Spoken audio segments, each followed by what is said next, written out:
말씀 듣습니다. 주님께서 말씀해 주시옵소서. 예수님의 이름으로 기도하옵나이다. 아멘. 1963년 11월 23일 12시 10분경에 미국의 이 달라스 도시 한복판에서 오픈 카퍼레이드를 벌이며 달라스 광장을 지나고 있었던 당시 미국 대통령이 타고 있었던 차를 향해서 세 발의 이제 총성이 탕탕탕 그렇게 울렸습니다.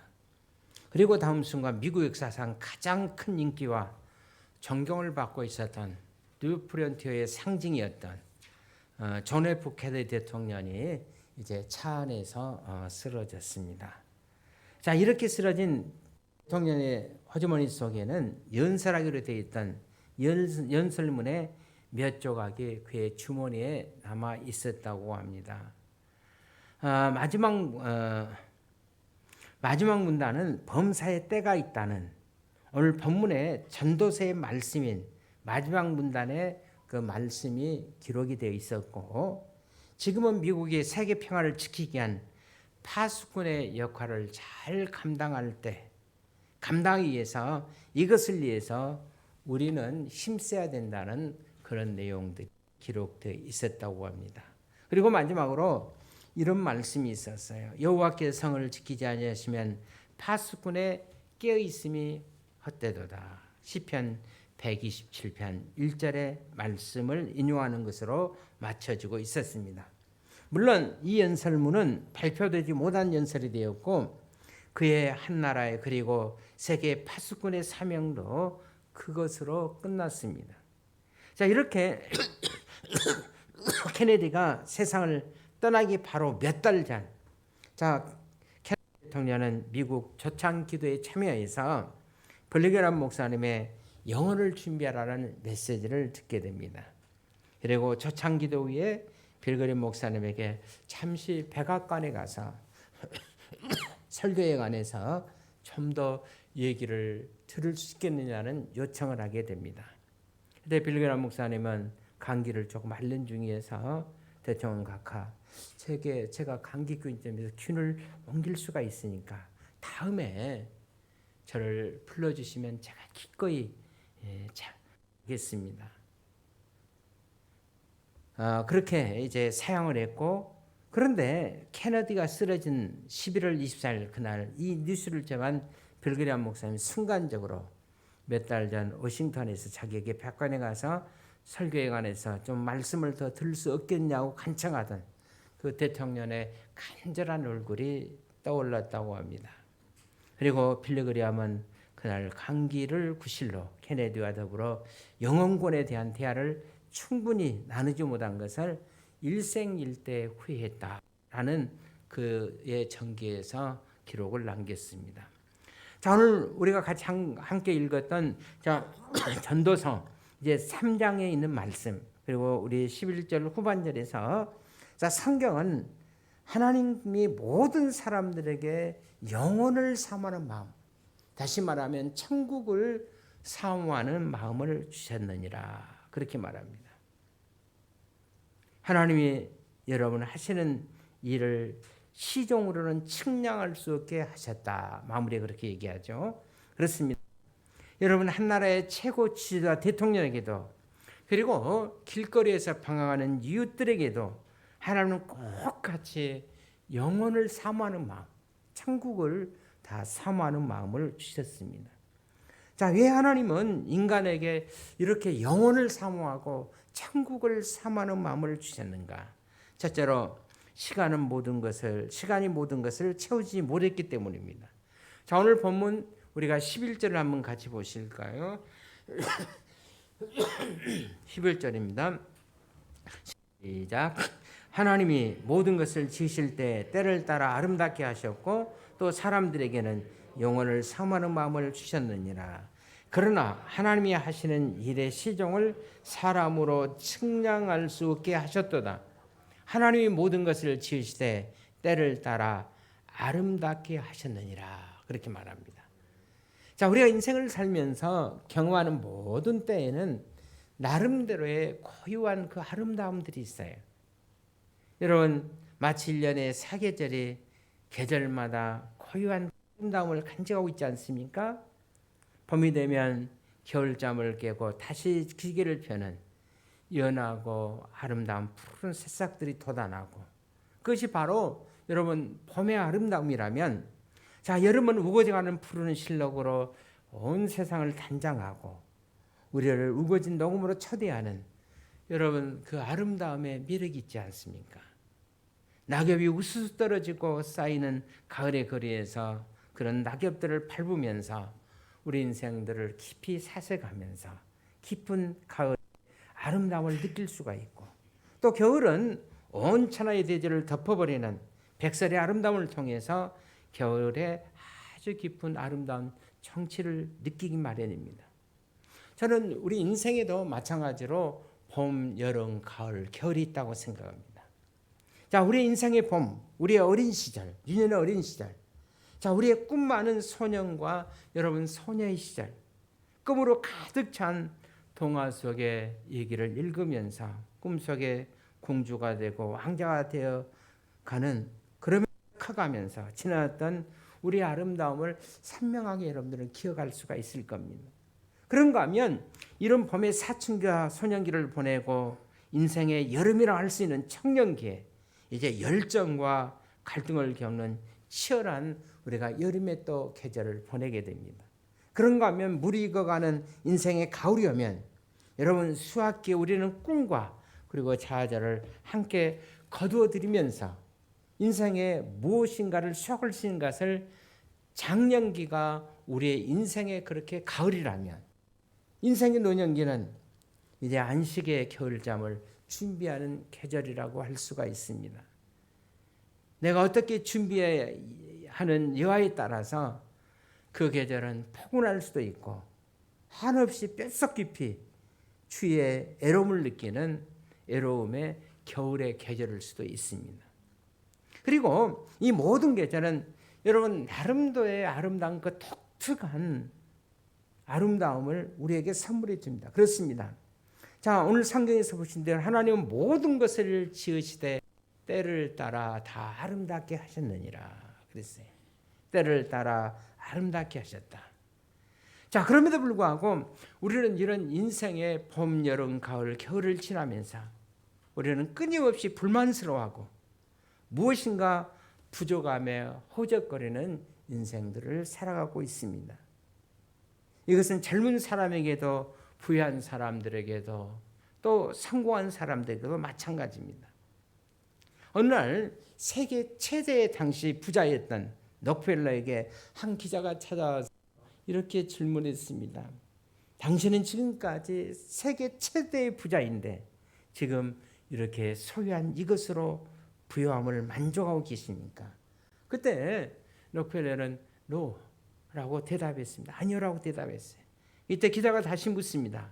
그러면 얼마만큼 더 소유해야 만족할 수가 있겠습니까? 이때 록펠러의 대답이 뭔지 아십니까? Just a little more, 조금만 더. 맞습니다.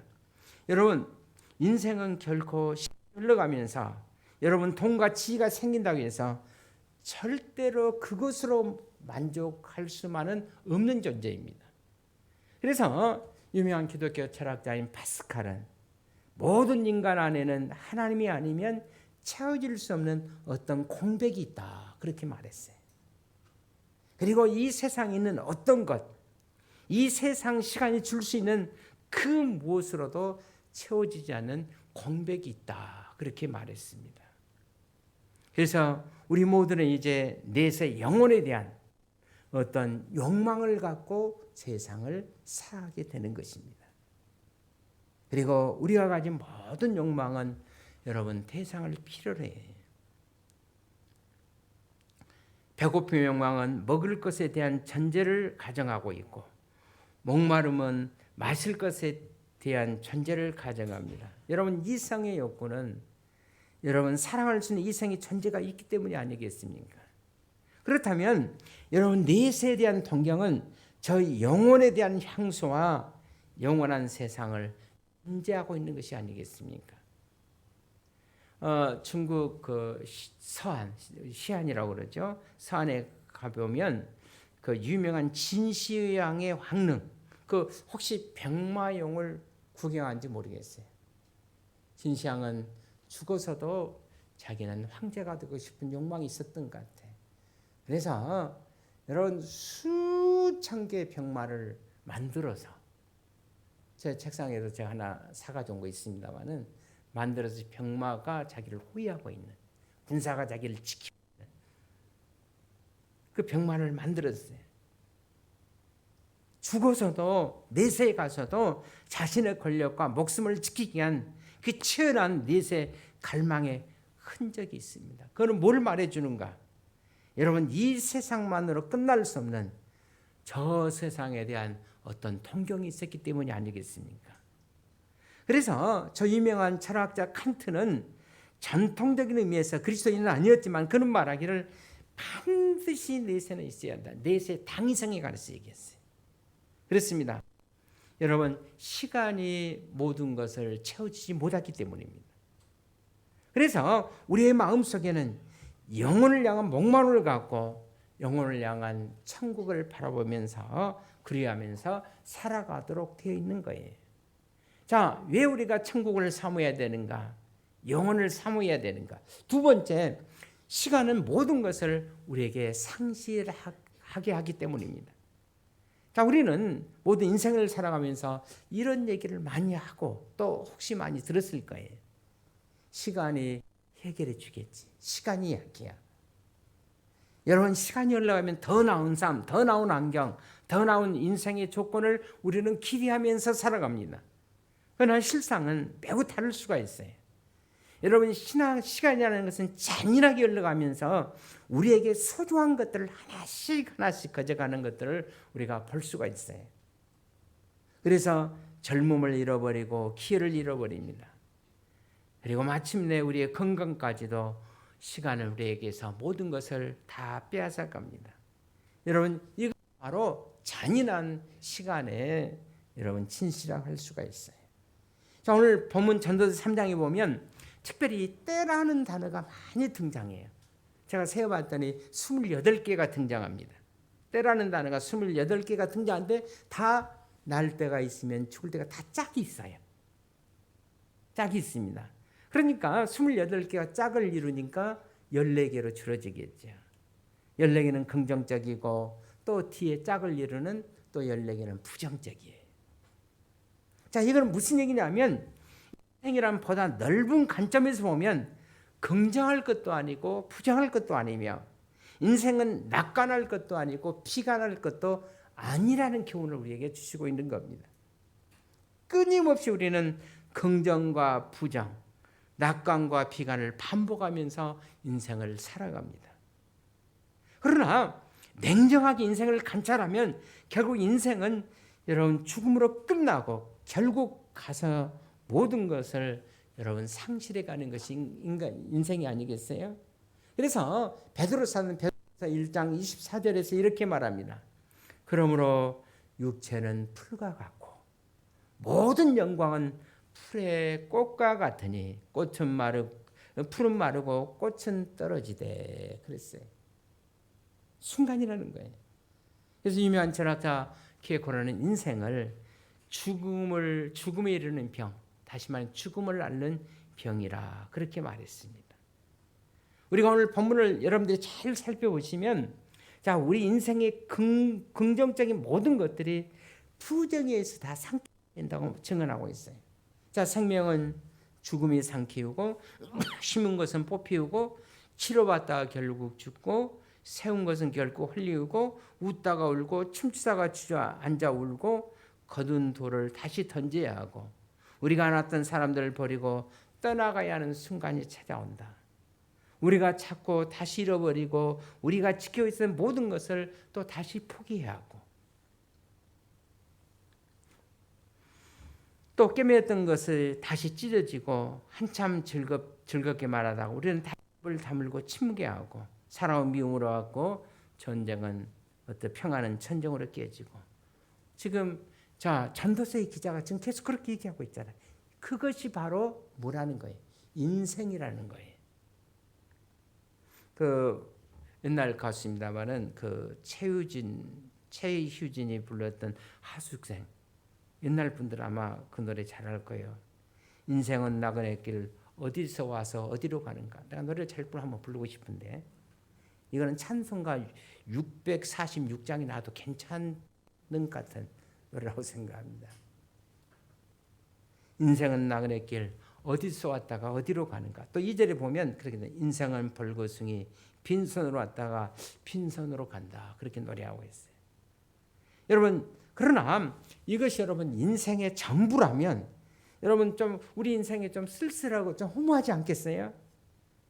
만일 내세는 이 세상 다음에 반드시 있어야 할 것. 여러분 영원한 세상이 없다면 좀 이상하지 않습니까? 그러므로 모든 것을 잃어버린 것들을 회복하기 위해서라도 저는 반드시 천국과 지옥이 있어야 된다고 생각합니다. 그래서 히브리서 9장 27절은 한 번 죽는 것은 사람들에게 정한 것이요 그 후에는 반드시 심판이 있다 그랬어요. 한 번 죽는 것은 사람들에게 정한 것이지만 그 후에는 심판이 있으니 그랬어요. 여러분 심판을 통해서 증명할 영원한 세상이 우리를 향해서 기다리고 있다는 겁니다. 요한복음 14장 2절 3절에 오면 예수님께서 말씀하기를 자 내가 너희를 위해서 거처를 예비하러 가노니 가서 너희를 위해서 거처를 예비하면 내가 다시 와서 너희를 내게로 영접하여 나 있는 곳에 너희도 있게 하리라. 그렇습니다. 여러분 천국과 지옥은 반드시 있어요. 영혼은 반드시 있습니다. 그래서 오늘 전도서 3장 11절에서 하나님은 우리에게 영혼을 사모하는 마음을 주셨다. 그렇게 말합니다. 여러분 이 세상에서 하나씩 둘씩 잃어갈 때마다 우리의 마음속에서는 여러분 영혼을 향한 통경이 있지 않습니까? 자, 왜 우리가 영혼을 사모하는 존재가 되어야 하는가? 첫째는 시간은 모든 것을 채우지 못했기 때문이고 두 번째는 시간은 모든 것을 상실하기 때문이다. 그래서 우리는 저 영혼을 사모하는 존재. 자, 그러면 우리가 어떻게 사모해야 하나? 결론의 말씀입니다. 세 번째로 여러분 시간은 불공평한 상처를 남기기 때문에 그래요. 여러분 흘러가는 인생의 흔적은 여러분 나무에게 나이테가 있는 것처럼 우리의 인생들에게는 주름살을 남겨요. 요즘 자 주름살을 이제 성형으로 많이 이제 달라지게 되었습니다. 그래서 옛날에 그 여인들의 인생을 나눌 때 4단계로 나눴다고 하죠. 처녀가 소녀, 그다음에 처녀, 아줌마, 할머니. 소녀, 처녀, 아줌마, 할머니. 근데 요즘 여인의 4단계가 이제 완전히 바뀌었다고 합니다. 소녀, 처녀, 아줌마, 그다음에 뭐겠어요? 보톡스 아줌마. 그러니까 할머니가 없어요. 그러니까 보톡스 아줌마가 지금 기다리고 있습니다. 여러분 아무리 얼굴에 주름살 없애도 여러분 우리의 마음의 주름살은 있어요. 이것이 바로 여러분 우리의 마음속에 가지고 있는 사람들이 가지고 있는 상처라고 할 수가 있어요. 여러분 우리 모두는 살아온 세월 흐름만큼이나 마음에 크고 작은 아픈 상처를 가지고 있습니다. 억울한 일, 오늘 전도에서 얘기한 대로 배신당한 일, 사기당한 일, 짓밟힌 일, 학대당한 일, 매맞은 일. 우리는 다른 사람이 알기보다는 여러 가지 상처를 갖고 살아가요. 여러분, 이 모든 상처가 우리를 힘들게 하고, 우리 인생을 힘들게 하고, 우리를 비틀거리게 하고 있지 않습니까? 그러나 사랑하신 여러분, 만일 이 세상이 우리가 말하는 세상의 전부라면 여러분 인생은 얼마나 불공평하겠어요. 그러나 시간을 넘어서 여러분 영원히 존재한다면, 여러분 천국이 존재한다면 인생의 평가는 달라질 수가 있지 않겠습니까? 우리나라에도 이 장애인으로 살아가는 분들이 많아요. 대부분 그 장애인들은 그 나라 국민의 10%라고 이렇게 얘기를 합니다. 여러분 장애인들이 이 세상에서 정말 얼마나 힘들고 어렵게 살아가요. 제가 한 번은 뭐 잘못해서 손가락을 약간 댄 적이 있어요. 이거 조그만 거 됐는데도 조금만 써도 온몸이 아파, 온몸. 아마 우리 윤석 집사님 이렇게 아파 보시니까 평상시의 건강이 얼마나 소중한가를 다시 한번 깨달았을 거예요.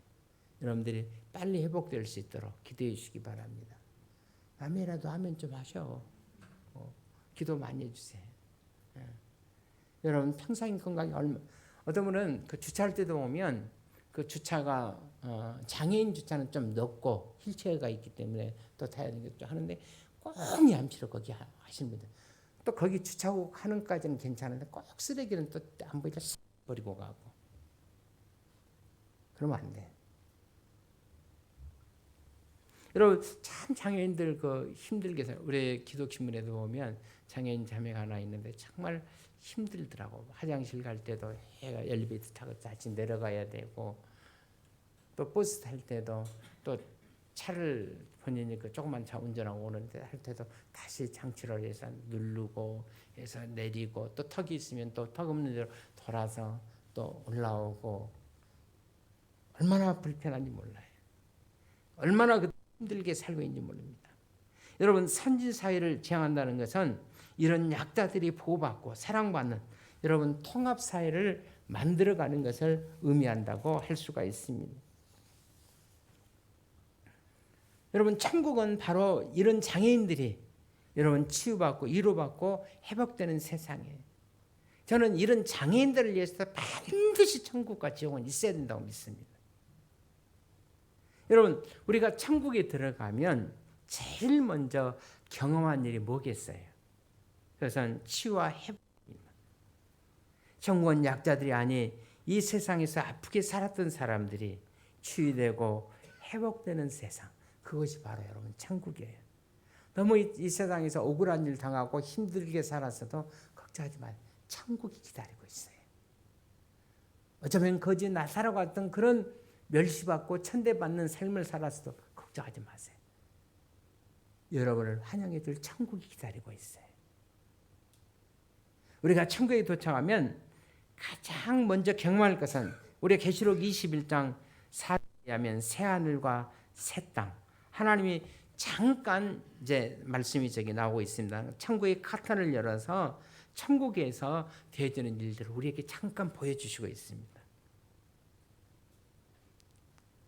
거기에서 모든 눈물을 그 눈에서 닦아주시니 거기에는 다시는 뭐가 없고 사망이 없고 그 다음에 가슴을 치면서 애통하는 것이 없고 고가는 것이 없고 아픈 것이 없고 이런 세상에 있는 모든 천것들이 다 지나갔어요. 주님은 우리의 아픈 눈물을 씻겨주시고 그래 내가 세상에서 힘들게 살았지. 이 세상 길 걸으면서 얼마나 힘들게 아프게 살았는지 내가 다 안다 하시면서 눈물을 씻겨주시는 그 주님. 그리고 주님은 사망과 애통을 피한다고 그랬어요. 없앤다고 그랬어요. 천국에는 사망이 없고 애통이 없고 다시는 고가는 것이 없고 거기에는 아픈 것이 없고 이렇게 해도 아멘도 없어. 주님이 지금 그렇게 말씀하고 있는 거예요. 보라 내가 만물을 새롭게 하노라. 모든 것들이 새로워진 세상, 모든 것들이 회복된 세상, 그것이 바로 천국인 줄로 믿습니다. 그렇다면 여러분, 바로 이런 영원한 천국이 없다면 여러분 이 세상은 얼마나 불경통하겠어요. 그래서 우리가 천국의 소망을 소유하고 천국의 주인이신 예수님을 바라보면서 우리의 마음속에 천국을 경험하면서 우리가 이 땅에 살아갈 수 있다면 여러분 이 땅에서 살아가는 우리의 삶의 관점은 다르게 돼 있어요. 우리가 연말 연시 되면 힘들고 어려운 사람들 우리가 도웁시다 얘기하잖아요. 여러분 남아서 도운 사람 아무도 없어요. 저희 죄송합니다만은 저희 그 노예에서도 제가 그래도 노예 조금 어른이니까 이제 지도자니까 큰 교회에다가 다 얘기했어요. 어려운 개척교회들 10명도 안 되는 개척교회들 많아요. 그래서 나는 달력을 만들어 줄 테니까 우리 노예에서 보조받는 교회들이 한 매월 30만 원씩 52개 교회예요. 그러니까 나는 그들에게 달력을 원하면 다 만들어 줄 테니까 그것도 한 600, 700, 800 정도 돼. 만들어 줄 테니까 당신들은 좀 한 4천, 5천만 원 정도 해서 큰 교회들이 모이면 한 1억 이상 모여줄 수 있잖아요. 어려운 교회들. 그래서 이번에 큰 교회들이 다 우리 시찰에 있는 노예에 있는 교회들을 다 도왔어요. 여러분 큰 교회들은 나름대로 큰 교회 나름대로 어려움이 많아요. 오히려 그러니까 더 쓸 때가 더 많아. 그래서 조금 더 전략하고 도와줘요. 제가 총회 가면 저는 식사를 잘 대접합니다. 왜냐하면 주는 것이 절대로 돈이 남아서 대접한 거 아니에요. 돈이 남아서 달력 만들어서 작년에도 보내고 올해도 보내고 그러면 한두 달치를 또 전략을 또 해야 되고 안 먹어야 되고 저는 저 개인을 위해서 어디 가서 밥 사먹는 게 거의 없어요. 왜냐하면 조금 더 모으면 더 어려운 사람 도울 수가 있잖아요. 우리가 이제 교회도 우리가 연말 되면 힘들고 어려운 이웃들 정말 도움 받아야 할 이웃들이 많아요. 그래서 우리 교회도 또 연말 되면 이렇게 도와주고 또 달력 만들어 보내면 딱 그렇게 많이 보내도 네 사람인가 저라밖에 안 하더라고요. 요새는 받는 것이 습관화돼서 우리 작년에 도와주다가 욕 제가 바가지로 먹었습니다. S자 쌍욕을 왜 도와준다 이거 그 시간에 안 왔냐 이거야. 거지 같은 짓. 아주 저는 또 쌍욕을 두 번째로 많이 들어봤어요. 요새는 돈 받으면서 그러더라고요. 감사의 마음이 없어요. 그래도 그냥 도와주십시오.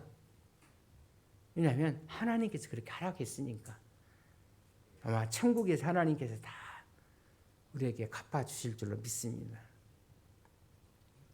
우리는 늘 천국을 소유하면서 이 땅에서 경험하면서 살아가는 사람들이에요. 바로 이 천국의 주인이신 예수님을 만난 여러분 그 장애 내성마음의 장애인 시인 알죠?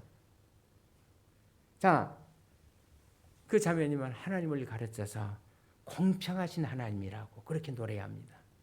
여러분 성명이 그 신이 태어날 때 의사가 그만 태아의 뇌를 집게로 잘못 건드려 가지고 신체의 모든 것을 조절하는 그 손해가 제 기능을 다 하지 못해서 일생 자기 몸을 자기 마음대로 움직이지 누워 있는 채로 입도 말하려면 막 온몸을 입을 막 비틀면서 그렇게 온몸을 전율하면서 말 한마디를 해야 되는 그런 장애인으로 살게 돼요. 7살이 되기까지는 너무너무 아파가지고 제 힘으로는 우유 한 잔도 마실 수 없고 누워서 지내면서 10살이 넘어서야 겨우 그것도 온몸을 비틀어가면서 집게 같은 그 손으로 그 다음에 우유를 먹을 수가 있었다고 합니다. 사춘기 시절에 내가 죽고 싶다. 자살하고 싶었지만 자기 몸이 자기 마음대로 움직일 수 없으니까 자살할 수 없었다고 합니다. 그러고 나서 이제 어머니 등에 업혀서 어머니를 따라서 교회 가서 하나님을 만나고 난 다음에 그래 내가 이제 17세가 되었는데 내가 하나님 만나고 그래도 죽어야 되겠다. 그래서 죽기로 결심하고 정말 하루 종일 기도했대요. 기도하면서 천국 갈 수 있도록 하나님 부르고 또 하나님 부르고 하나님 부르다가 하나님을 만나고 그 영혼에 비춰오는 밝은 빛을 경험했다고 얘기합니다. 그 다음에 이제 그래 거듭난 인생을 내가 살아야 되겠다. 그래서 그렇게 마음속에 결정하고 있을 때 하나님께서 그 마음속에 시를 주셨어요. 그래서 그 마음속에 시가 탄생하고 이제 노래가 깃들기 시작한 겁니다. 자신이 살아갈 이유를 발견한 그녀는 온몸을 비틀어가면서 하나님께서 그 마음속에 주신 시상을 글로 이제 쓰기 시작하는 자기는 잘 쓸 수 없으니까 마치 이제 글을 말 배우는 기억연직을 배우는 애들이 쓰는 글처럼 그렇게 이제 쓰기 시작했어요. 그때 탄생한 시가 나라는 시, 우리도 잘 아는 시입니다. 노래로 많이 불렀잖아요. 저기 지금 뜨고 있는데, 나 가진 재물 없으나, 나 남이 가진 지식 없으나, 나 남에게 있는 건강 있지 않느나, 나 남이 갖고 있지 않는 것 가졌으니, 나 남이 보지 못한 것 보았고, 나 남이 듣지 못한 음성을 들었으며, 나 남이 받지 못한 사랑받았고, 나 남이 모르는 것 깨달았네. 공평하신 하나님이 나 남이 가진 건 나 없지만 나 남이 없는 것을 갖게 하셨네. 그러면서 하나님 너무나도 공평하시다. 그녀는 마치 공산품 제자처럼 제조기처럼 다들 똑같은 인생을 살아가야 공평한 것이 아니라 하나님의 은혜와 은사를 통해서 새로운 영적인 세계를 볼 수가 있었기 때문에, 아니 자기에게 천국을 소망하는 마음이 있었기 때문에, 우리 각자가 받을 영광을 바라볼 수가 있었기 때문에 그녀는 그렇게 고백했어요.